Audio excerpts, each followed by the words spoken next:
So the next section, we've got two sets of speakers under the heading, Can Woodland Creation Ever Be Plastic and Free? So firstly, we'll have Alistair and Joe from the Woodland Trust, who I believe were the first major organisation in England to commit to removing plastic from all of their woodlands and their woodland creation. And then Cora, area manager with Till Hill, who will speak about, well, give us a European view of what we're talking about, I believe. So, Alistair and Joe first. Okay, over to you.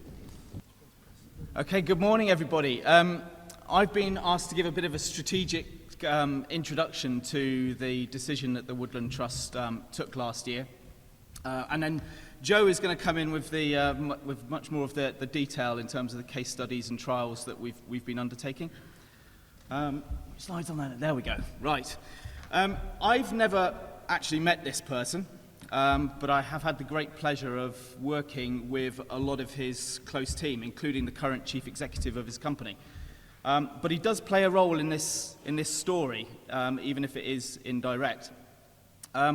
So I think it was back in the late 80s that staff in a Patagonia store in Boston started becoming really ill due to the breakdown of an air conditioning unit. But it was actually the formaldehyde that was in the cotton clothing they were selling that was causing the illness in the team. In the early 90s, that breakdown had cast an eye on the products that they were using and the manufacturing processes that went with them. And they did a big investigation in terms of all of the fibers they were using across all of their clothing. And what came out of that was that the cotton they were using in their t-shirts and other products was amongst the most polluting activity that was related to the company. And in fact, more polluting than the production of oil at the current time.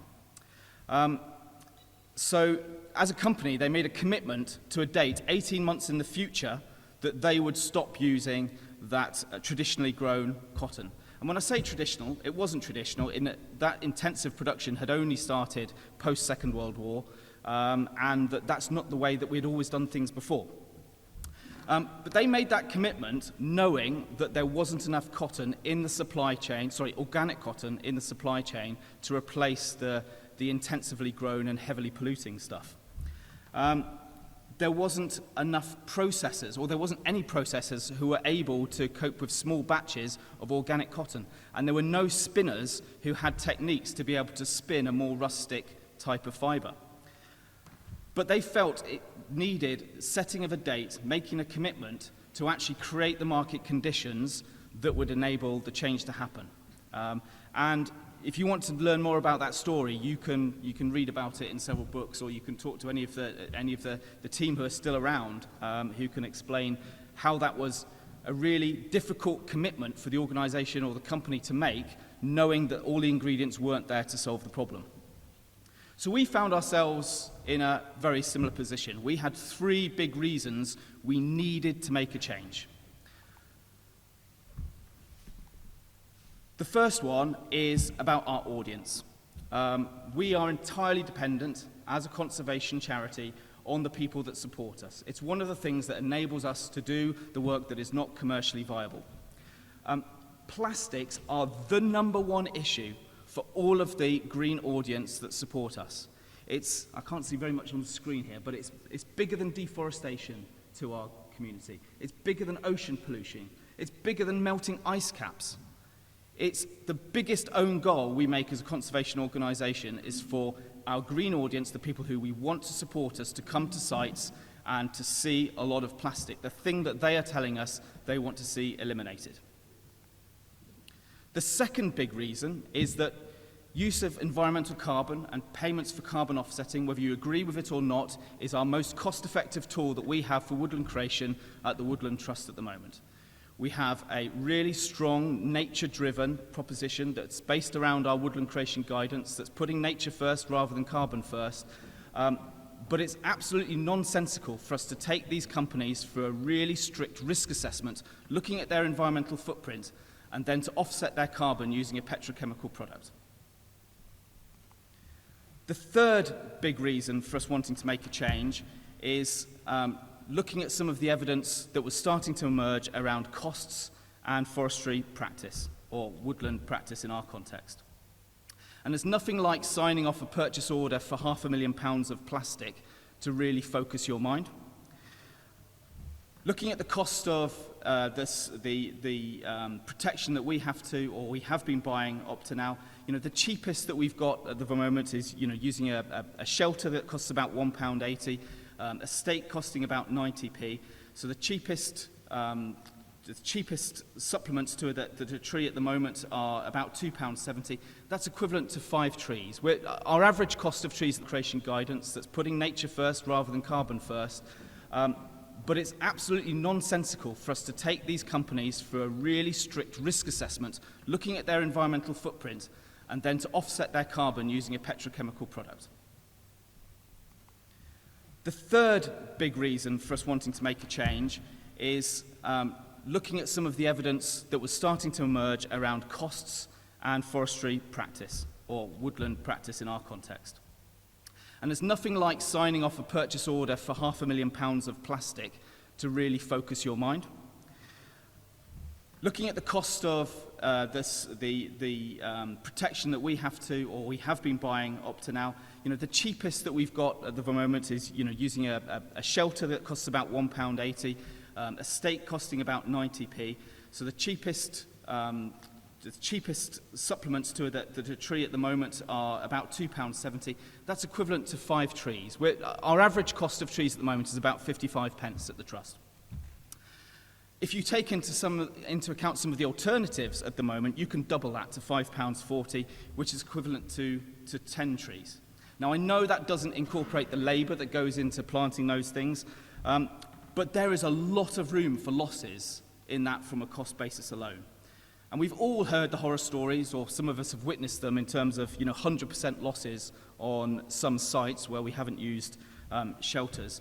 But how we really looked at what the circumstances were that led to those losses. Were they all single species? What were the population fluctuations like for for voles and things like that?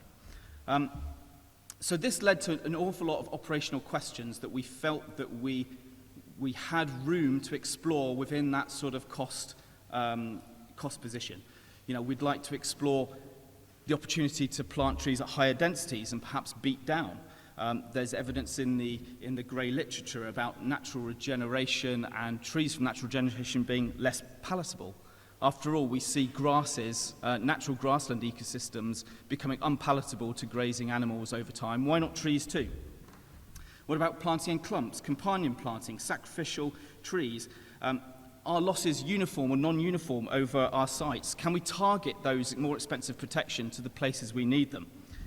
And all of our sites have site managers, like Joe here, who can take an adaptive approach on the sites that we manage. They are there on site frequently enough to look at what's going on and to be able to step in and intervene where possible. So our pledge that we made was for no new single plastic tree guards on our land from the end of 2021. This was specific to our estate. When we first sort of mooted the intent to set a date by which we would be plastic tree shelter free, or I say virgin plastic tree shelter free, because we've seen the data on reusing existing ones. And that got quite a strong response from our operational team, who are very used to the benefits of using tree shelters. A paper that we now call the Honest Paper came all the way up to the executive of the Trust and to trustees, and really took into account all of the risks that we would be exposing ourselves to by making this commitment. And I'm really proud to say that we were happy to take those risks. I mean, if we can't take those risks as the Woodland Trust, with a very strong funding mechanism that enables us to have some room for trialling different things, for making some mistakes, for failing on some sites, then who can? We're perfectly aware that a lot of NGOs who are more hand-to-mouth or are using grant mechanisms to plant an individual site can't afford those kind of losses. And if you're a commercial grower, then you also often can't afford those losses. So we feel it is part of our role to really understand where the opportunities are by making this commitment. So you've seen the reception that was from making that commitment. Sometimes misinterpreted as being plastic everywhere. It was specific to our estate, the 31,000 hectares we currently manage. But there was also a very strong challenge from our trustees in terms of, is this ambitious enough? Our trustees didn't think so. So we do have some intent on making some next steps to move us to being virgin plastic tree shelter free on all of our other areas of work. So we've got 4 key impact programs that are in development at the moment. Firstly, around our subsidised tree packs that we distribute for our tree shop, and we do aim to have an opt-in, opt-out option for tree protection there by the end of next year. We do intend to stop providing protection automatically with our free or community tree packs that we distribute. I think it's particularly important that schools don't automatically receive plastic tree shelters as their primary option. Our biggest area of challenge is in our outreach program. Sheep are by far the biggest challenge for us in terms of establishment of trees in farms and so on. And that's going to be our longest program of work, with aiming to transition, to use the knowledge, the understanding we've got from our work on the estate into our outreach programs, so we can eliminate the virgin plastic tree shelters by the end of 2026. And finally, we do intend to create a legacy tree guard campaign to address the huge numbers of tree shelters that we've already heard are out there in the environment now. To supplement this, we've been contributing both with funding and with our time and data to some of the research and evidence that's being built. And we've got some really good data on where we've got existing shelters of our own that can help us to target that legacy issue. But I'll just leave you with 2 final sort of sentences, really, that are echoing quite a lot in our walls. The first being, perhaps the best replacement for a plastic tree shelter is no tree shelter at all, and we've heard some evidence towards that today. And the other one is that perhaps using the tree shelter should be the conscious decision rather than not using the tree shelter. We've grown up with tree shelters being the status quo for how to establish trees, and I think we can change that to being the conscious decision as to where we need to use one, because there is a specific risk or issue that we need to address. Joe. Thanks, Alistair.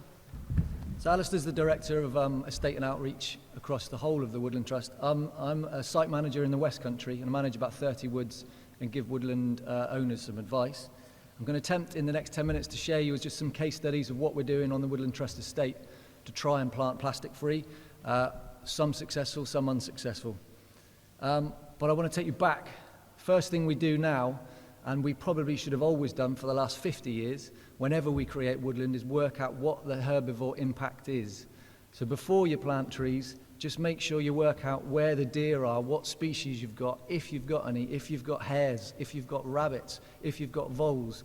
If the answer is all of those things, like many of us, you also have to do something about it. But it doesn't always have to be the default plastic. And we are definitely still learning as an organisation. But that herbivore impact assessment is going around the neighbouring woodlands or hedgerows and just assessing the browsing pressure on tree stumps, looking for droppings, and just going and spending some time counting deer if you can see them. Or if you've got enough money, you can buy yourself a £40,000 thermal drone, stick it up above the woodland and count them, which is what we've been doing. You don't have to buy the drone. You can hire someone in for a day or 2 days to do it for you. And if you're going to plant over a certain amount of thousand, I strongly recommend we try and do that first. Here's some examples of what an amazing thermal drone can do. You can literally take a photograph from 500 meters in the air and then pinpoint exactly the same picture. I don't know if it comes out up there, how many deer you've got, and you can work out whether you've got fallow, which means you need 1.5, or whether you've got red deer and you need 1.8. So fundamentally, what is your herbivore impact assessment? It can only be it can be a 1-page document or a 10-page document. But we have assessed on our woodland, and we are still assessing where our woodlands are and what the herbivore impact is for our woodland creation, and sometimes within our woodland if we're trying to restore it. We've got a great, fantastic spreadsheet and database that now collates that for us. But if you're planting, more than 5,000 trees, it's very important we do establish that. A few case studies, examples of what the Woodland Trust are doing. The reason I got involved as a site manager in Avon and Gloucestershire, and they stuck my photo without my permission all across Twitter, was because I put this site in 2019 with 5,000 tree guards. I got given about 2,500 recycled plastic tree guards, guards that were being used elsewhere. And then the other 2,500, I didn't want to buy any plastic, so I tried to find biodegradable alternatives. So in 2019, top photo, I found about 6. By 2020 and 2021, that had turned into about 16. So that's what it looked like spring last year in 2021. That's what it looked like last week. There isn't one silver bullet answer, but I think it's a very good example to go, okay, on the left-hand side, you see a few biodegradable plastic alternatives, and we are using research and evidence to work out if that is a sustainable alternative.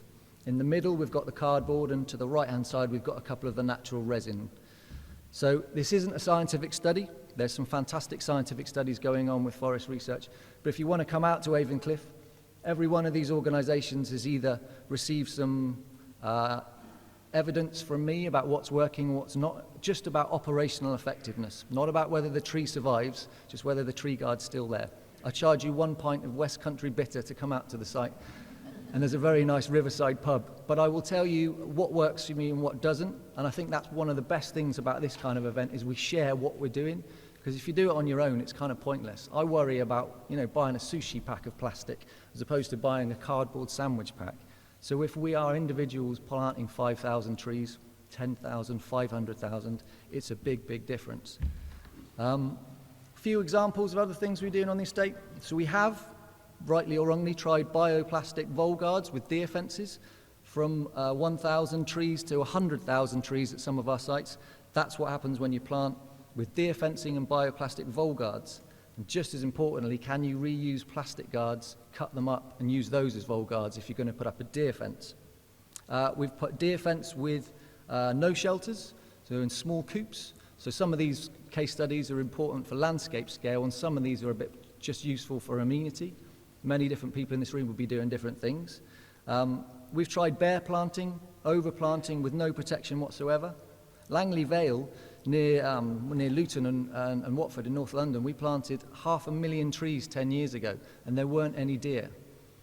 And now that herbivore impact assessment is really important to work out whether or not there are deer on your site, because there are cases, amazingly, still in Britain where there aren't deer.